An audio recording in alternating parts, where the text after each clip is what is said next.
নমস্কার, দেখছেন grey zone. Mita রয়েছি আপনাদের সঙ্গে।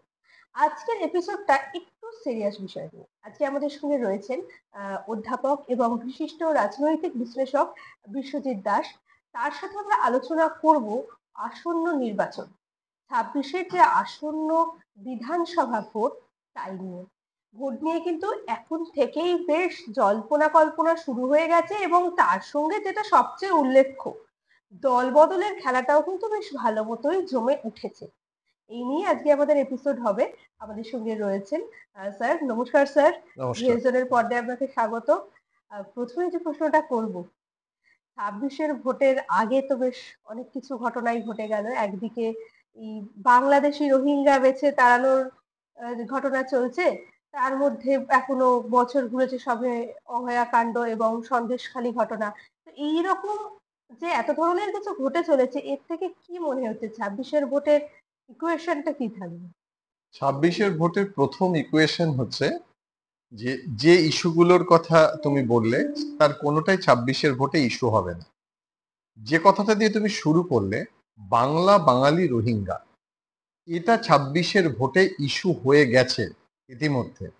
তার কারণ আমরা জানি মমতা বন্দ্যোপাধ্যায় তিনি 21শে জুলাইয়ের মঞ্চ থেকে ঘোষণা করেছেন যে 27শে জুলাই থেকে আমাদের এই রাজ্যে দ্বিতীয় ভাষা আন্দোলন শুরু হয়েছে, যেখানে বাংলা এবং বাঙালির জাত্যাভিমান দেখা হচ্ছে। এখন তাহলে 26-এ নির্বাচনের ইস্যু কি? আমরা দেখেছি এর আগে আমাদের এই রাজ্যে নির্বাচনে মূলত ধর্মের মেরুকরণ, অর্থাৎ ভারতীয় জনতা পার্টি চাইছে হিন্দু ভোটকে এক করতে, আর তৃণমূল কংগ্রেস চাইছে যে সংখ্যালঘু ভোট, হিন্দু ভোট, মহিলা ভোট এগুলোকে এক করতে। এখন এই পরিস্থিতিতে দাঁড়িয়ে যখন দিশেহারা, ভারতীয় জনতা পার্টি এর আগে সব ইস্যুগুলো ট্রাম্প কার্ড খেলেছে কিন্তু পারেনি।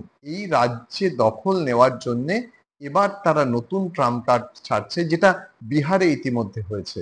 এসআইআর, অর্থাৎ আমি তুমি আমরা প্রত্যেকেই ভাবছি যে আমি আসলে ভোটার কিনা, ভোট দিতে পারবো কিনা। যদিও আমাদের কাছে সেন্ট্রাল গভর্নমেন্টের দেওয়া, নির্বাচন কমিশনের দেওয়া একটা খেলনা ভোটার কার্ড আছে, আধার কার্ড আছে এবং সেই সঙ্গে সঙ্গে রেশন কার্ড আছে। আমি খেলনা কেন বললাম? কারণ এর কোনো গুরুত্ব নির্বাচন কমিশনের কাছে এখন নেই। সেই কারণে সুপ্রিম কোর্ট বলছে যে এই কার্ডগুলোকে মান্যতা দিতে, কারণ এগুলো তো তাদের দেওয়া কার্ড। তার পরিবর্তে 11টা ডকুমেন্টস চাইছে এসআইআর এর জন্য, যে ডকুমেন্টস গুলো সুপ্রিম কোর্টের প্রধান বিচারপতির আন্ডারে যে বেঞ্চ রয়েছে, সেই বেঞ্চ জানাচ্ছে যে বিচারকরা মানে বিচারপতি বলছেন আমার কাছে ওই 11টা ডকুমেন্টস নেই। তাহলে নির্বাচন কমিশন এখন আবার এই ডকুমেন্টস গুলো চাইছেন, যে সরকার অনেক দিনের চেষ্টায় আধার কার্ড, ভোটার কার্ড এবং রেশন কার্ড এগুলো দিয়েছে, কিন্তু এর কোনো মান্যতা নেই। তাহলে এগুলো কি খেলনা কার্ড? এগুলোর প্রয়োজন কেন? তাহলে কি ভারতবর্ষে আগামী দিনে দু ধরনের নাগরিক থাকবে, অর্থাৎ সিটিজেন উইথ ভোটার আর সিটিজেন উইদাউট ভোটার? এই পরিস্থিতির দিকে যখন যাচ্ছে, যখন এসআই এর কথা বলছে, যখন বাংলা বাঙালিকে রোহিঙ্গা বলে দেগে দেওয়া হচ্ছে, অর্থাৎ অনুপ্রবেশটা ইস্যু করছে ভারতীয় জনতা পার্টি, এই বল মমতা বন্দ্যোপাধ্যায় অ্যাকসেপ্ট করলেন এবং 1 ইঞ্চি জমি ছাড়লেন না। বাংলা বাঙালির সেন্টিমেন্ট এবার মমতা বন্দ্যোপাধ্যায় 26-এর ভোটে কাজে লাগাবেন, এবং সেটাই স্বাভাবিক। কারণ এই ধরনের একটা আশঙ্কা যদি তৈরি করে দিতে পারে, কারণ আমরা এর আগে দেখেছি এ রাজ্যে নির্বাচনে ইস্যু ছিল বাংলা বাংলার মেয়েকেই চায়। সুতরাং সেই জায়গা থেকে আরো একটা পরবর্তী স্তরে উত্তরণ, যে বাংলা বাঙালির জাত্যাভিমান, অর্থাৎ বাঙালি, কোনো বাঙালিকে যদি রোহিঙ্গা বলে দেওয়া হয়, বাংলা বাঙালি আর রোহিঙ্গার কোনো সম্পর্ক নেই, কিন্তু তবু কেন এটা করা হচ্ছে? এটা করার মূল কারণ হচ্ছে এই যে বাংলা বাঙালি রোহিঙ্গা অনুপ্রবেশ বোঝাতে চাইছে, অর্থাৎ আমাদের এ রাজ্যে বাংলাদেশ থেকে যারা আসছে সীমান্ত পার হয়ে, তারা আসলে ভোটার বলে বিরোধীরা এ রাজ্যের ভারতীয় জনতা পার্টি দাবি করছে। সেই জায়গায় দাঁড়িয়ে আমার মনে হয় যে এই ইস্যুটা তৃণমূল কংগ্রেস অ্যাকসেপ্ট করেছে। এবার এসআইআর এর কথায় আসি। এসআইআর হচ্ছে 2002 সালে হয়েছে, স্পেশাল ইন্টেন্সিভ রিভিউ, অর্থাৎ এখানে কে ভোটার থাকতে পারবে ভোটার লিস্ট সংশোধন করা হচ্ছে। এই ভোটার লিস্ট সংশোধন করার দায়িত্ব কার? ভারতবর্ষের নির্বাচন কমিশনের। হঠাৎ করে এই দায়িত্ব তারা পায়নি। 1977 সালে মনিন্দর সিং গিল বনাম চিফ ইলেকশন কমিশনের যে মামলা, সেই মামলায় ঠিক করা হলো ভারতীয় সংবিধানের 324, 325 এবং 326 এই তিনটে ধারায় নির্বাচন কমিশনকে এই অধিকার দেওয়া হলো, রাইট দেওয়া হলো, এম্পাওয়ার করা হলো যে নতুন ভোটারের নাম অন্তর্ভুক্ত, পুরনো ভোটারের নাম যেখানে দুজনের নাম রয়েছে বাদ দেওয়া, মৃত ভোটারের নাম বাদ দেওয়া, এগুলো এটা করতে পারবে। এটা কিন্তু একটা স্বাভাবিক প্রক্রিয়া। এটা প্রত্যেক বছর অক্টোবর মাস থেকে জানুয়ারি মাসে ভারতবর্ষের নির্বাচন কমিশন করে। এর সঙ্গে এই এসআইআর এর কোনো সম্পর্ক নেই। এসআইআর দেখাতে চাইছে যে এ রাজ্যে বা এ দেশে কত অনুপ্রবেশকারী, কত বিদেশি, কত ভুয়ো ভোটার আছে। কিন্তু অদ্ভুত একটা ইনফরমেশন আমি দিই, 2019 সালের 10ই জুলাই ভারতবর্ষের সংসদে একটা লিখিত প্রশ্নের উত্তরে নির্বাচন কমিশন জানিয়ে দিল 2016, 17, 19 এই 3 বছর ভারতবর্ষের ভোটার লিস্টে একজনও বিদেশি বা ভুয়ো ভোটার নেই। কে বলছে? নির্বাচন কমিশন বলছে। 2018 সালে তারা জানালো উত্তরে যে এখানে ভারতবর্ষের ভোটার লিস্টে 90 কোটির ভোটার লিস্ট 3 জন বিদেশি ভোটার আছে। পশ্চিমবঙ্গ, তেলেঙ্গানা, গুজরাট এই তিনটে রাজ্য থেকে একজন করে যে বিদেশি ভোটার আছে তার নাম বাদ দিয়ে ইলেকশন কমিশন প্রেস কনফারেন্স করে জানালো ভারতবর্ষে কোনো ভুয়ো ভোটার নেই। তাহলে আজকেও 2019 সালের পর 2025 সালে এত ভুয়ো ভোটার, বিদেশি ভোটার তারা আসছে কোথা থেকে? এই দায় কার? এখন যদি অনুপ্রবেশ ইস্যু হয়, অনুপ্রবেশ তো কোনো রাজনৈতিক দল দেখে না, প্রশ্রয় দেওয়াতে কোনো রাজনৈতিক দল দেখে না। এ রাজ্যে ভারতীয় জনতা পার্টি যারা বিরোধী দল তারা বলছে অনুপ্রবেশের জন্য দায়ী মমতা বন্দ্যোপাধ্যায়, এখানে আধার কার্ড তৈরি হয়, ভোটার কার্ড তৈরি হয়। কিন্তু এটা তো পরবর্তী স্তরের আলোচনা। তারা ঢুকলো কি করে? তারা যে আমাদের এই রাজ্যে ঢুকছে একটা সীমান্ত পার হয়ে, সীমান্ত কি মমতা বন্দ্যোপাধ্যায় পাহারা দেয়? সীমান্ত কি তৃণমূল কংগ্রেস পাহারা দেয়? তাহলে এই সীমান্ত পাহারার দায়িত্ব কার? এই দায় কিন্তু বিএসএফ কে এবং অমিত শাহ স্বরাষ্ট্র মন্ত্রককে নিতেই হবে। এখন তারপরের প্রশ্ন হচ্ছে আধার কার্ড ভোটার কার্ড তৈরি হচ্ছে কি করে? এই আধার কার্ড ভোটার কার্ড তৈরি যদি 2 নম্বরই ভাবে হয়, তাহলে ইন্টেলিজেন্স সেই ইন্টেলিজেন্সকে দেখতে হবে যে আধার কার্ড কিভাবে তৈরি হচ্ছে। আধার কার্ডও তো রাজ্য সরকার তৈরি করে না, ভোটার কার্ডও তো রাজ্য সরকার তৈরি করে না। তাহলে রাজনীতির ময়দানে যে জল গরম করা হচ্ছে, যে এগুলো রাজ্য সরকার করছে, এটা ঠিক নয়। বরং প্রচুর বাংলাদেশি আছেন যারা এখানে থাকতে পারেনি বিভিন্ন রাজ্যের ক্ষেত্রে। আমরা জানি যে পশ্চিমবঙ্গের মতো ত্রিপুরা, আসাম এই অনেকগুলো রাজ্যের বাংলাদেশের সঙ্গে বর্ডার আছে। যারা অনুপ্রবেশ করে এসছে তাদের দেখার দায়িত্ব কার? কেন্দ্রীয় সরকারের। এটা তো আমাদের রাজ্য ডিল করে না। সুতরাং যদি কেউ অবৈধভাবে আসে, রাজ্য সরকার তাকে প্রোটেক্ট করছে না। কিন্তু টার্গেট কি? সংখ্যালঘু ভোট, বাঙালিদের নয়। বিজেপি টার্গেট করতে চেয়েছে বাঙালি মুসলমানদের সেই ভোট। কারণ তৃণমূল কংগ্রেস একই সঙ্গে সংখ্যালঘু ভোট পায়, মহিলাদের ভোট পায়, হিন্দুদের ভোট পায়। এখানে ভারতীয় জনতা পার্টি যে টার্গেটটা করেছে সেইটা কিন্তু খুব তাড়াতাড়ি সফল হবে না। সাংবিধানিক প্রক্রিয়ায় যদি এসআইআর হয়ও, মমতা বন্দ্যোপাধ্যায় বা তৃণমূল কংগ্রেস রাজনৈতিকভাবে সারা ভারতবর্ষ জুড়ে তার প্রতিবাদ করছে। যে প্রতিবাদ বিহারে হচ্ছে, সেই প্রতিবাদ আমাদের এই বাংলাতেও হচ্ছে। সুতরাং এই মুহূর্তে ভোটের ইস্যু এসআইআর, ভোটার লিস্টে নাম আছে কিনা, বাংলা বাঙালির যাত্রাভিমান। এছাড়া তৃণমূল কংগ্রেসের একটা ব্রহ্মাস্ত্র রয়েছে, সেটা হচ্ছে সমাজ কল্যাণমূলক প্রকল্প। এটা অবশ্য যে সরকারে থাকে এই অস্ত্র তার কাছেই থাকে। এই কারণে এখনো 26-এর নির্বাচনে অ্যাডভান্টেজিয়াস পজিশনে রয়েছে তৃণমূল কংগ্রেস। তো এক্ষুনি যেমনটা বললেন যে মেন বিষয়টা যেটা দাঁড়াচ্ছে বা যে বিষয়টাকে ইস্যু করে পুরোটা হচ্ছে সেটা হচ্ছে অনুপ্রবেশকারী। এই প্রসঙ্গে একটা ছোট ঘটনা মনে করাই যে সম্প্রতি মন্ত্রী শশী পাজার একটা ভিডিও সোশ্যাল মিডিয়ায় ভাইরাল হয়েছিল, যেখানে তিনি একটা লোকাল মিটিং এ বলছেন যে যারা বাংলাদেশ থেকে এসেছেন, যাদের অসুবিধা হচ্ছে, আমরা দায়িত্ব নিয়ে তাদের আইডি তৈরি করে দেবো।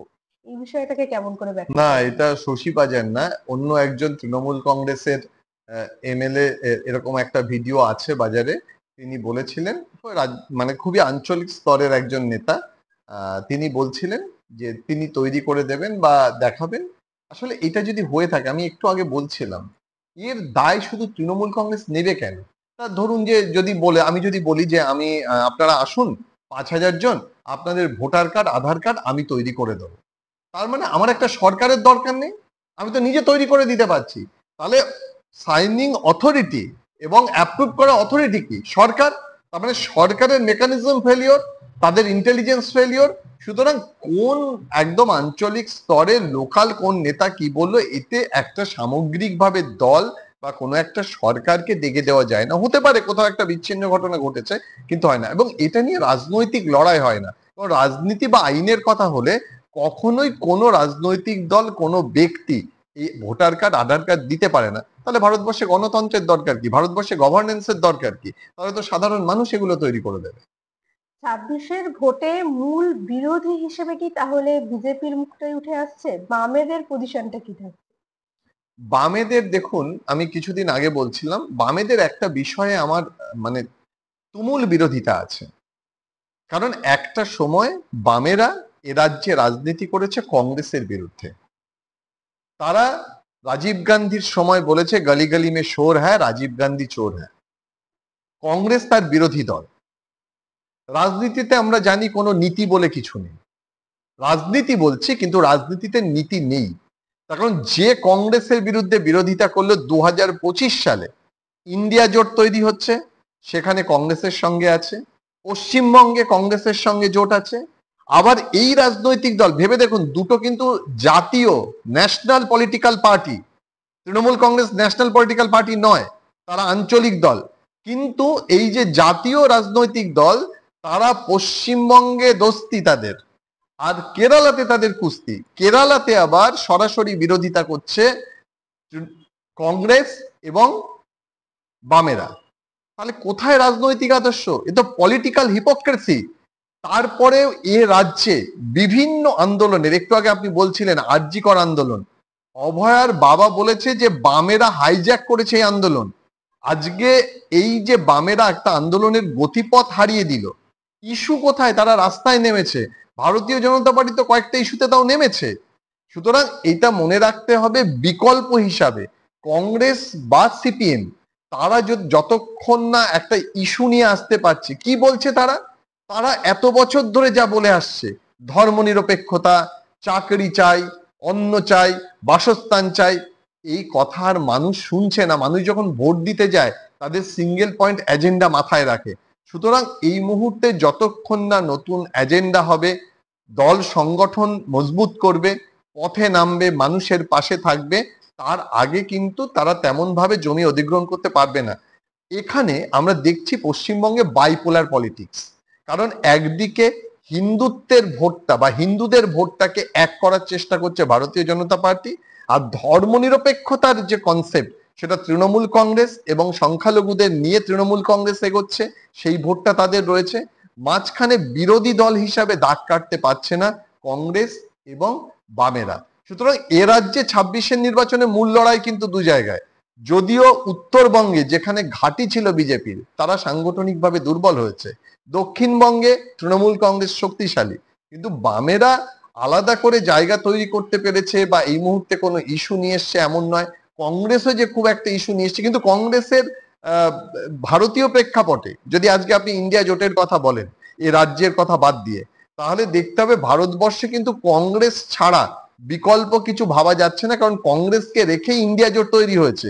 বাকি আঞ্চলিক দলগুলো কংগ্রেসকে সাপোর্ট করছে, এবং কংগ্রেস যদি আঞ্চলিক দলগুলোকে সমর্থন করতে না পারে, তাদের যদি সম্মান করতে না পারে, তাহলে ইন্ডিয়া জোট কাজ করবে না। সুতরাং বিজেপি সরকার যখন তৈরি হবে ইন্ডিয়া জোটকে কেন্দ্র করে, সেখানে মানে নেতৃত্বে কংগ্রেসকে রাখতেই হবে, এবং কংগ্রেস অন্য আঞ্চলিক দলগুলোকে নিয়ে পথ চলবে তখন, যখন কেন মিউচুয়াল রেসপেক্টের জায়গা তৈরি হবে। যেহেতু ইন্ডিয়া জোটের কথাটা উঠলো, আর এই কংগ্রেসের সঙ্গে আঞ্চলিক দলগুলোর যে জোটে সেটার কথাটা উঠলো, এই বিষয়ে একটু অন্যরকম প্রশ্ন করি, একদম সাধারণ মানুষের কৌতূহল থেকে। একটা দলের সাথে আমার কেন্দ্রে জোট থাকছে, রাজ্যে সে আমার বিরোধী, শুধু বিরোধীই নয়, আমার অন্যতম একটা বিরোধী দলের সঙ্গে সে আবার জোটে। তো এই যে ইকুয়েশনটা, এইটা থেকে মানুষ ডিসাইড কিভাবে করবে যে এদেরকে আদৌ চয়েস করে নেওয়া যায়? তারা তো আরোই কনফিউজ। না, এটা তো আমরা জানি যে রাজনীতি সম্ভাবনার শিল্প। কারণ এই রাজনৈতিক দলগুলো কেন্দ্রের ক্ষেত্রে অবিজেপি সরকার চায়, আর আপনি যেটা বলছিলেন যে রাজ্যের ক্ষেত্রে তারা তৃণমূল কংগ্রেস বিরোধী, অর্থাৎ রাজ্যের ক্ষেত্রে বাম এবং কংগ্রেস তৃণমূলের বিরোধী, কেন্দ্রের ক্ষেত্রে বিজেপির বিরুদ্ধে তৃণমূল কংগ্রেস, বাম এবং কংগ্রেস এছাড়াও অন্যান্য যে রাজনৈতিক দল তারাও কিন্তু রয়েছে। সুতরাং এই রাজনৈতিক ইকুয়েশনটা লোকসভা নির্বাচনের ক্ষেত্রে একরকম এবং আমাদের বিধানসভা নির্বাচনের ক্ষেত্রে আর এক রকম। কিন্তু আমি ওই জায়গাটায় বলছিলাম যে এই রাজনৈতিক দলগুলোর আদর্শ কোথায়, আসলে ক্ষমতা থেকে সরাতে হবে। এই ক্ষমতা থেকে সরাতে গেলেই তারা কিন্তু কম্প্রোমাইজ করে নেয়, যে কোনো ধরনের শর্তের সঙ্গে, আদর্শের সঙ্গে তারা কম্প্রোমাইজ করে। এখন এ রাজ্যে নয়, এই দেশে রাজনীতি মানে কম্প্রোমাইজ করা। কতটা বশ্যতা স্বীকার করা যায়? একটু উত্তরবঙ্গের কথাটা উঠলো যে উত্তরবঙ্গে বিজেপির বেশ সংগঠনটা শক্তপোক্ত ছিল, সেটা নড়বড়ে হয়ে গেছে। তো সেই নিয়েই প্রশ্নটা করি যে টোটাল বঙ্গ বিজেপির অবস্থাটাই তো নড়বড়ে। মোটামুটি বঙ্গ বিজেপিতে একটু দাপুটে নেতা হিসাবে দিলীপ ঘোষ উঠেছিলেন, তিনি একদম কোণঠাসা। আর সম্প্রতি সম্পাদক নির্বাচন হয়েছেন রাজ্য সম্পাদক শ্রমিক ভট্টাচার্য, তিনিও যে খুব একটা কিছু জায়গা মানুষের মধ্যে করতে পারছেন তা নয়। আর শুভেন্দুকে নিয়ে তো একটা কন্ট্রোভার্সি দুদিন ধরে চলছে এবং সোশ্যাল মিডিয়া ছয়লাভ হয়ে গেছে যে তিনি নাকি অন্যান্য ধর্মীয় নেতাদের ফোন করে কনভেন্স এটাই করছেন যে তার হাতে বিজেপি ছাড়া আর কোনো বিরোধী দলের অপশন ছিল না, তাই জন্য এইদিকে। এইরকম অবস্থায় দাঁড়িয়ে বিজেপি কি আদৌ বিরোধী হিসাবেও জায়গাটা ধরে রাখতে পারবে?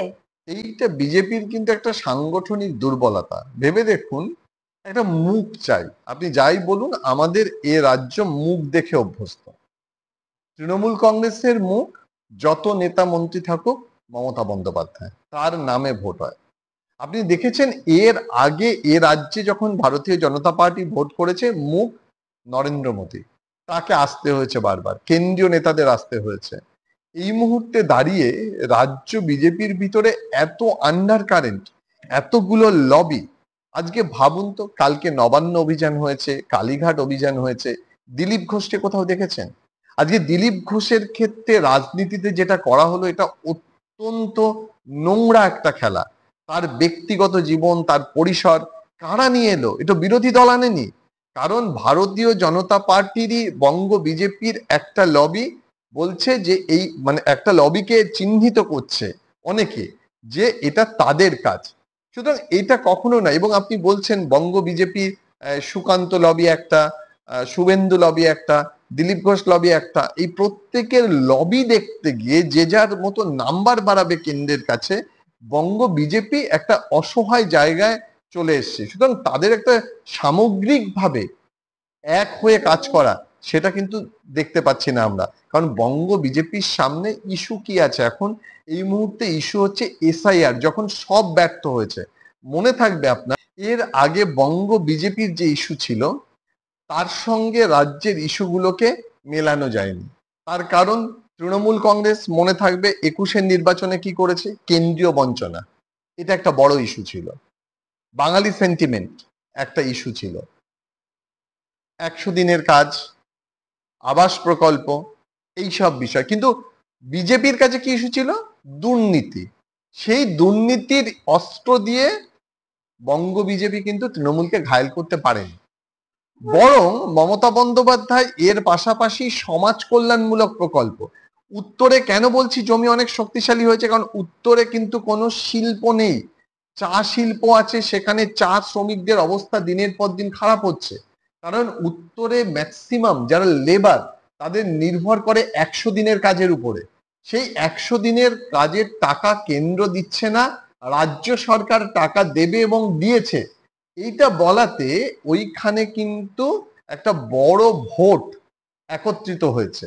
এবং একটা সময় যে উত্তরবঙ্গ থেকে, অর্থাৎ আমরা দার্জিলিং, কালিম্পং এগুলো নিয়ে যে পৃথক রাজ্যের দাবি, সেই পৃথক রাজ্যের সেন্টিমেন্টটা কিন্তু দেখিয়েছিল ভারতীয় জনতা পার্টি যে পৃথক রাজ্য হবে।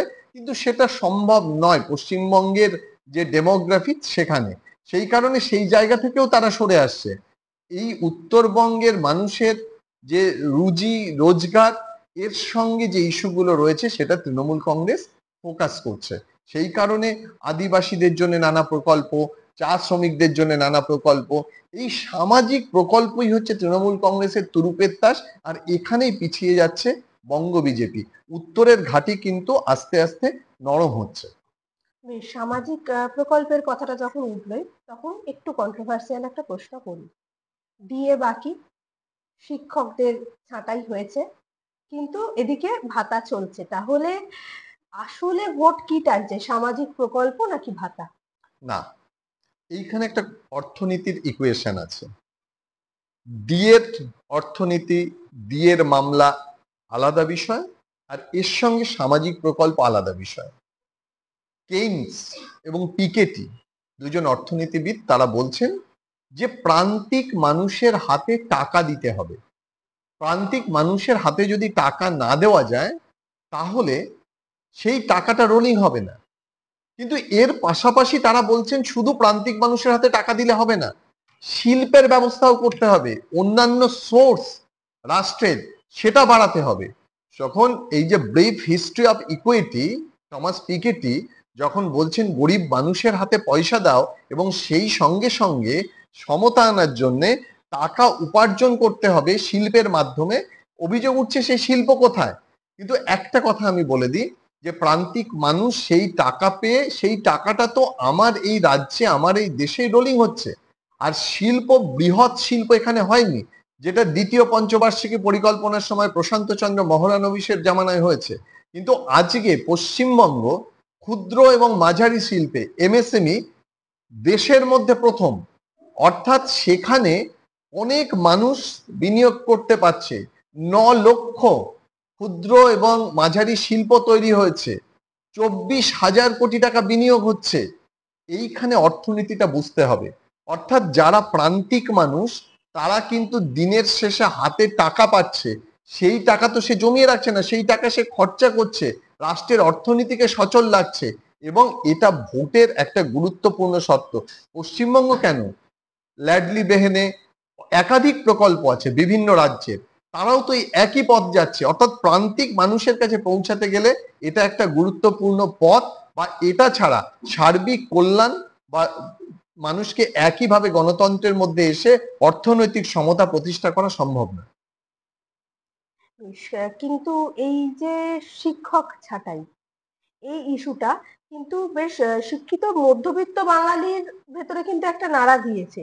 প্রান্তিক মানুষের ভোটটা না হয় হয়ে গেল, তো এই মধ্যবিত্ত বাঙালি কি তাহলে শুধু এই ভাষার ইস্যুটাকে কেন্দ্র করে ওইদিকে এগোবে, নাকি তাদের পথটা কি থাকবে? দেখুন, শিক্ষক ছাঁটাইয়ের থেকে বাংলা বাঙালি যাত্রাভিমান অনেক বড়। কারণ এখানে ভাষা নিয়ে বলা হচ্ছে। আমি অবাক হয়ে যাই, অমিত মালব্যর মতো একজন ভারতীয়, যিনি আইটি সেলের দায়িত্বে আছেন বিজেপির, তিনি বলছেন বাংলা ভাষা নয়। আমি তো বলি বঙ্গ বিজেপির সবার পদত্যাগ করা উচিত। তারা এই বাংলাদেশে থাকে, বাংলায় কথা বলে, বাংলার মানুষের কাছে পৌঁছায়, অথচ যে রাজনৈতিক দলের একজন প্রতিনিধি, মুখপত্র বলছেন বাংলা কোনো ভাষা নয়। এর থেকে লজ্জার রাজনীতি আর কিছু হয় না। দ্বিতীয় কথা, যে আপনি বলেন চাকরি ছাঁটাই, তা দেখুন, আমি একজন শিক্ষক হিসাবে মনে করি যে যোগ্য যারা চাকরি প্রার্থী তাদের চাকরি যাওয়া উচিত নয়, আইনগতভাবে যাই হোক। সুপ্রিম কোর্ট যদি অযোগ্যদের বেতন বন্ধ করে ফেরত দিতে বলে, তাহলে সুপ্রিম কোর্টের কাছে তো এই তথ্য আছে কারা অযোগ্য। তাহলে যোগ্যদের চাকরি কেন যাবে? আমাদের আইনের চোখেও বলে একজনও নিরপরাধ জন্য শাস্তি না পায়। সুতরাং এই জায়গা থেকে আরো বেশি সতর্ক হওয়া উচিত ছিল রাজ্যকে, এসএসসি কে। এবং আমি অবশ্যই বলবো যে যাদেরকে চাকরি থেকে সরিয়ে দেওয়া হলো, যারা যোগ্য চাকরি প্রার্থী হিসাবে আছেন, 26,000-এর মধ্যে কতজন, 5,000 আছেন যাদেরকে মাইনে বন্ধ করতে বলেছে। এই 20,000-এর অপরাধ কোথায়? তারা তো কোনো অপরাধ করেনি, তাহলে তাদেরকে কেন চাকরি থেকে সরে যেতে হলো? সুতরাং এইখানে, এবং সিবিআই যে রিপোর্ট দিয়েছে, সিবিআই সেই রিপোর্টকে যদি মান্যতা দেওয়া হয়, স্কুল সার্ভিস কমিশন দেয়নি, সিবিআই দিয়েছে, সেই রিপোর্টকে যদি মান্যতা দেওয়া হয় তাহলে তো এই 20,000-এর চাকরি থাকা উচিত। এখন দেখতে হবে যে রাজ্য বারবার বলছে তার সদিচ্ছার কথা, যে যারা যোগ্য চাকরি প্রার্থী তাদের চাকরি যাবে না, নতুন করে পরীক্ষা বিজ্ঞাপন হয়েছে, আমরা চাই যত তাড়াতাড়ি যোগ্য চাকরি প্রার্থীরা চাকরিটা ফেরত পায়, এটা কিন্তু সবার আশা। এবং যোগ্য চাকরি প্রার্থীরাও প্রত্যেকটা রাত কাটাচ্ছে এই ভেবে যে রাজ্য সরকার বলেছে যোগ্য যারা চাকরি প্রার্থী তাদের চাকরি থাকবে। তো শেষ প্রশ্ন এটাই থাকবে, 26-এ কি তাহলে তৃণমূল সরকারই আবার আসছে, বা 26-এ টোটাল আসনের ইকুয়েশনটা কি হতে পারে? 26-এ তৃণমূল সরকার আসবে যদি ওয়ান লাইনার বলেন, এটা স্টেটমেন্ট, এটা নিয়ে কোনো সংশয় বিরোধ কিচ্ছু নেই। আমি শুধু একটা ইকুয়েশনের কথা মনে করাবো, এই যে ইস্যুগুলোর কথা বললেন না, এর আগের নির্বাচনের ভোট পার্সেন্টেজ ধরুন 40%, 39%-র কাছাকাছি ভোট ভারতীয় জনতা পার্টির। অর্থাৎ ভারতীয় জনতা পার্টি আর তৃণমূল কংগ্রেসের ভোট পার্সেন্টেজের ডিফারেন্স কত? 4 থেকে 5%। তার মানে এখন ভারতীয় জনতা পার্টি কি টার্গেট করছে? এক হচ্ছে হিন্দু ভোটের প্রায় 5% ভোট যদি ভারতীয় জনতা পার্টির দিকে শিফট করানো যায়, অথবা সংখ্যালঘু ভোট থেকে 5% ভোট এই এসআইআর এর মাধ্যমে যদি কমানো যায়, তাহলেই আবার সরকারে আসার সম্ভাবনা বা স্বপ্ন দেখাচ্ছে ভারতীয় জনতা পার্টি। কিন্তু এই মুহূর্তে যা ইস্যু, যা পরিকাঠামো, যা সংগঠন, তাতে মনে হয় না, এটা নিশ্চিত যে আমাদের এ রাজ্যে 26-এর নির্বাচনের সময় অবশ্যই 26-এর নির্বাচনে তৃণমূল কংগ্রেস ক্ষমতায় থাকবে। অনেক ধন্যবাদ স্যার। 26-এর ভোট নিয়ে জল্পনা কল্পনা তো চলছেই, তার মাঝখানে বেশ অনেকখানি ক্ল্যারিফিকেশন পেয়ে গেলাম আজকে আমরা। স্যার যা বললেন তারপরে মনে হয় না খুব বেশি করে আমার আর উপসংহার দেওয়ার দরকার আছে। তাই আজকের এপিসোডটা এখানেই শেষ করছি। সবাই দেখতে থাকুন গ্রে জোন। আজকের মতো চলুন, নমস্কার।